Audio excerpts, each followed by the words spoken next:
আজিৰ পাঠদানৰ আলোচ্য বিষয়বস্তু নিৰপেক্ষ ৰেখাৰ বিশ্লেষণ। নিৰপেক্ষ ৰেখা হ'ল উপভোক্তাৰ ভাৰসাম্যতা বিশ্লেষণৰ এক আহিলা। উপভোক্তাৰ ভাৰসাম্য বিশ্লেষণৰ আগতে তোমালোকে যিবিলাক বিষয় পঢ়িছা, যেনে ক্ৰমহ্ৰাসমান প্ৰান্তিক উপযোগিতা বিধি, সমপ্ৰান্তিক উপযোগিতা বিধি, সেই বিধিখিনিয়ে এটা কথা ধৰি ৰৈছিল যে উপযোগিতা সদায় সংখ্যাগতভাৱে আমি প্ৰকাশ কৰিব পাৰোঁ। অৰ্থাৎ আমি ক'ব পাৰোঁ যে আমি জুবিনৰ গানটো শুনি মানে ধৰা 10, 20 বা তেনেকুৱা কিবা সংখ্যাৰ হিচাপত আমি উপযোগিতা বা সন্তুষ্টি পাইছোঁ। কিন্তু এই কথাটোৱে যে উপযোগিতা সংখ্যাগতভাৱে বিশ্লেষণ কৰিব পাৰি পিছৰ কালত বিভিন্ন সমালোচনাৰ সন্মুখীন হৈছিলে। সকলোৱে এটা কথাত আপত্তি কৰিছিলে যে উপযোগিতা সংখ্যাগতভাৱে আমি ক'ব নোৱাৰোঁ। অৰ্থাৎ আমি ক'ব নোৱাৰোঁ যে এই গানটো শুনি আমি ইমান পৰিমাণৰ বা ইমান টকাৰ বা ইমান ডলাৰৰ উপযোগিতা পাইছোঁ। বৰঞ্চ আমি এটা কথা ক'ব পাৰোঁ যে জুবিনৰ গানটো শুনি আমি XYZ বা অন্য কোনো বেলেগ গায়কতকৈ আমি বেছি উপযোগিতা বা সন্তুষ্টি আমি লাভ কৰিছোঁ। সেই কথাটোৱে যে আমি এই জুবিনৰ গানটো শুনি যিমান ভাল পাইছোঁ তাতকৈ বেলেগ এজন গায়কৰ গান শুনি কম ভাল পাইছোঁ, সেইটোৱে হৈছে অগ্ৰাধিকাৰ। অৰ্থাৎ আমি জুবিনৰ গানক বেছি অগ্ৰাধিকাৰ দিছোঁ।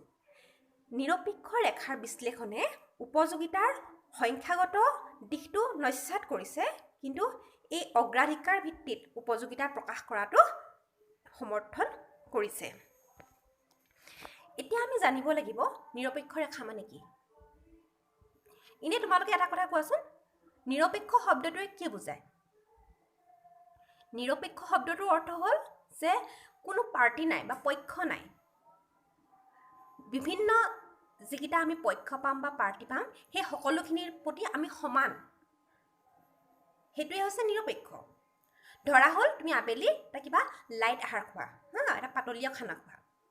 সেই পাতলীয়া আহাৰ বা খানাত তুমি কি কৰিব পাৰা, ভাতো খাব পাৰা, ৰুটিও খাব পাৰা বা মেগী, পাস্তা কিবা এটা বস্তু খালেই হৈ গ'ল। অৰ্থাৎ সেই যে আবেলি খানাটোত তোমালোকে 4টা যিকোনো এটা বস্তু খোৱা, সেই গোটেইকেইটা তোমাৰ মনত সমান। অৰ্থাৎ গোটেইকেইটাই তোমাৰ সমানেই সন্তুষ্টি দিব। গতিকে সেই 4টা বস্তুৰ মাজত তোমাৰ কি আছে, নিৰপেক্ষতা আছে। ঠিক সেইদৰে সেই নিৰপেক্ষ ৰেখাডালেও এনে কিছুমান বিন্দু প্ৰতিনিধিত্ব কৰে যে সেই বিন্দুবিলাকে যি দুটা দ্ৰব্য দেখুৱায় সেই দ্ৰব্য দুটাই উপভোক্তাজনক সমান পৰিমাণৰ সন্তুষ্টি দিয়ে। আৰু সেইকাৰণে নিৰপেক্ষ ৰেখাই এডালে নিৰ্দেশ কৰা বিন্দুবিলাকৰ দুটা দ্ৰব্যই কি কৰে, সমান সন্তুষ্টি প্ৰদান কৰাৰ কাৰণে উপভোক্তা এজন সেই দ্ৰব্যসমূহ চইচ কৰা বা ব্যৱহাৰ কৰাৰ ক্ষেত্ৰত কি হয়, নিৰপেক্ষ হৈ ৰয়। অৰ্থাৎ নিৰপেক্ষ ৰেখা হ'ল কিছুমান নিৰপেক্ষ পৰিমাণৰ সন্তুষ্টি প্ৰদান কৰা, অৰ্থাৎ সমান পৰিমাণৰ সন্তুষ্টি প্ৰদান কৰা কিছুমান বিন্দুৰ সঞ্চাৰ পথ। এতিয়া কথা হ'ল এই নিৰপেক্ষ ৰেখাডাল কোনে আৱিষ্কাৰ কৰিছিল? নিৰপেক্ষ ৰেখাডালৰ ধাৰণা কৰিছিল প্ৰথমতে ফ্ৰান্সিছ এডৱাৰ্ড নামৰ এজন অৰ্থনীতিবিদে। পাছৰ কালত বিখ্যাত অৰ্থনীতিবিদ ভিলভেট পেৰাটোৱে এই নিৰপেক্ষ ৰেখাডাল অংকন কৰিছিল। আৰু উপভোক্তাৰ ভাৰসাম্য বিশ্লেষণত এই নিৰপেক্ষ ৰেখাৰ প্ৰয়োগ কৰিছিল বিখ্যাত অৰ্থনীতিবিদ ছাৰ জন হিক্সে। এতিয়া আহিব এডাল নিৰপেক্ষ ৰেখা কেনেদৰে আঁকিব লাগে। তোমালোকে ইতিমধ্যে গম পাইছা যে দুটা দ্ৰব্যৰ বিভিন্ন জোঁট যেতিয়া আমি বিন্দু আকাৰত প্ৰতিষ্ঠা কৰোঁ এডাল গ্ৰাফত, সেইডালেই হৈছে নিৰপেক্ষ ৰেখা, হয়নে? গতিকে আমি নিৰপেক্ষ ৰেখাডাল আঁকিবলৈ হ'লে প্ৰথমতে জানিব লাগিব দুটা দ্ৰব্য, ধৰা তুমি আপেল আৰু কল, সেই দুটা দ্ৰব্যৰ বিভিন্ন জোঁট। এটা জোঁটত ধৰা কেতিয়াবা কি হয় 22টা আপেল থাকিব বা কেতিয়াবা 17টা কল থাকিব। সেই তেনেকুৱা বিভিন্ন জোঁটৰ সমষ্টি, সেই জোঁটৰ সমষ্টিসমূহ যেতিয়া আমি তালিকাত প্ৰতিষ্ঠা কৰিম বা এখন তালিকা বনাম, সেইখনেই হৈছে নিৰপেক্ষ অনুসূচী। এতিয়া এই তালিকাখন চোৱা, তালিকাখন হৈছে আপেল আৰু কমলাৰ এখন নিৰপেক্ষ অনুসূচী। তাত দেখা হৈছে প্ৰথমটো জোঁটত কিমান আছে, 22টা আপেল আছে আৰু 17টা কল আছে। ঠিক সেইদৰে 2 নম্বৰটো জোঁটত কি আছে, 14টা আপেল আছে আৰু 20টা কমলা আছে এই যে জোটকিটা প্ৰথম জোট 2 নম্বৰ জোট এইবিলাক যেতিয়া আমি এডাল গ্ৰাফত ধুনীয়াকৈ প্ৰতিষ্ঠা কৰোঁ তেতিয়া কি হ'ব আমি A B C আদি বিভিন্ন ধৰণৰ আমি বিন্দু পাম আৰু এই বিন্দুবিলাক যেতিয়া আমি মুক্ত হাতেৰে মানে একো স্কেল ব্যৱহাৰ নকৰাকৈ আমি আঁকিম তেতিয়া কি হ'ব আমি এডাল কমে সোঁফাললৈ হেঙলনীয়া এডাল ৰেখা পাম আৰু এই ৰেখাডালে কি কৰিব দেখাই থাকিব আপেল আৰু বানানাৰ অৰ্থাৎ আপেল আৰু কমলাৰ হেগিটা কম্বিনেশ্যন হেগিটা বিন্যাস দেখাই থাকিব যিগিটা বিন্যাসে এজন উপভোক্তাক সমান পৰিমাণৰ সন্তুষ্টি প্ৰদান কৰিব অৰ্থাৎ উপভোক্তাজনে কি হ'ব এ বিন্দুটো ল'ব বিচাৰিব বা বি বিন্দুটো ল'লেও তেওঁ একো আপত্তি নাই সি বিন্দুটোৰ প্ৰতিনিধিত্ব কৰা দ্ৰব্য মানে আপেল আৰু কমলা খালেও তেওঁ কোনো আপত্তি নাথাকে কাৰণ তেওঁ হেগিটা 14টা আপেল আৰু 20টা কমলা 10টা আপেল আৰু 26টা কমলা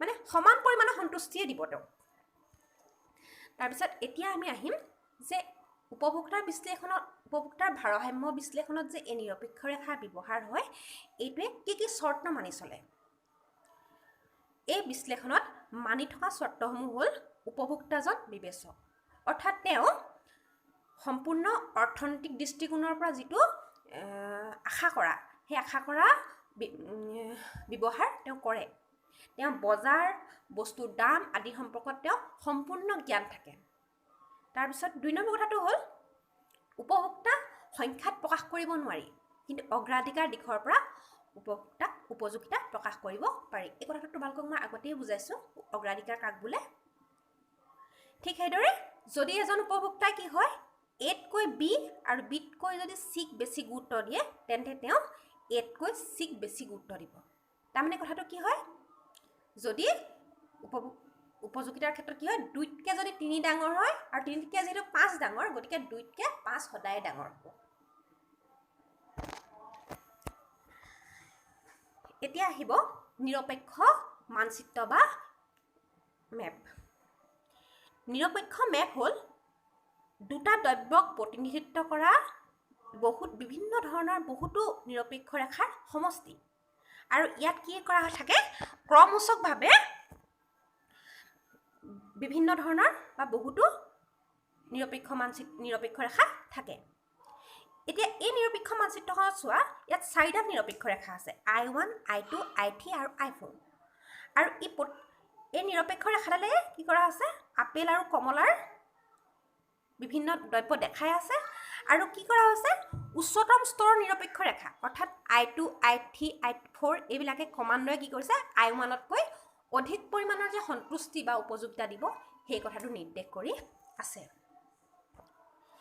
এতিয়া আহিম আমি নিৰপেক্ষ ৰেখাৰ ধৰ্ম এই কথাকিটা এই নিৰপেক্ষ ৰেখাৰ ধৰ্মখিনি মই এটা বেলেগ ভিডিঅ'ত মই বুজাই দিম তোমালোকে থুলমূলকৈ জানি থোৱা এটা নিৰপেক্ষ ৰেখা অলৰেডি তোমালোকে দেখিছা দেখুৰি এটা কথা গম পাইছা এই নিৰপেক্ষ ৰেখাডাল কি ক্ৰমে সোঁফাললৈ হেলনীয়া আৰু 2 নম্বৰ ধৰ্ম কি যে নিৰপেক্ষ ৰেখাডাল কেন্দ্ৰৰ ফালে ক্ৰমাৎ উত্তল আৰু 3 নম্বৰ নিৰপেক্ষ ৰেখাই কেতিয়াও কটাকটি নকৰে আৰু লাষ্ট পইণ্টটো কি যে নিৰপেক্ষ ৰেখাই সদায় ওপৰৰ স্তৰৰ নিৰপেক্ষ ৰেখাই তলৰ স্তৰৰ নিৰপেক্ষ ৰেখাতকৈ উচ্চতম সন্তুষ্টি প্ৰদান কৰে